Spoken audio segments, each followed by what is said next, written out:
Ces déboires sont suivis par ses fans comme un feuilleton devenu quasi quotidien. Britney Spears est sous tutelle de son père depuis 13 ans et se bat pour s'en libérer. Ses soutiens ont créé le mouvement Free Britney en attendant de nouveaux rendez-vous judiciaires.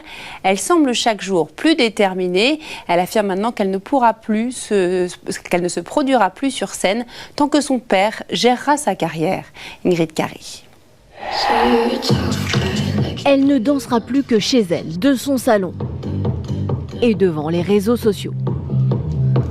Après sa prise de parole libératrice devant le juge le 23 juin dernier, Britney Spears s'est une nouvelle fois exprimée dans un long post sur Instagram et elle est déterminée. Pour ceux d'entre vous qui choisissent de critiquer mes vidéos de danse, regardez bien car je ne me produirai pas sur scène de sitôt tant que mon père gère ce que je porte, dit, fait ou pense. Et ce depuis 13 ans, depuis sa mise sous tutelle paternelle après une dépression. Le père de la pop star, Jamie Spears, a seul le contrôle de la fortune de sa fille qui s'élève à 60 millions de dollars. Sa vie personnelle est elle aussi sous contrôle. Mais depuis quelques semaines, la chanteuse américaine de 39 ans tente de se libérer de ses chaînes, soutenue par ses fans.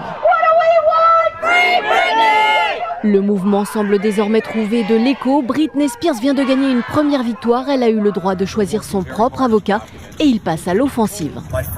Mon cabinet et moi-même travaillons de manière agressive et rapide afin de déposer une requête visant à démettre Jamie Spears de ses fonctions, à moins qu'il ne démissionne d'abord.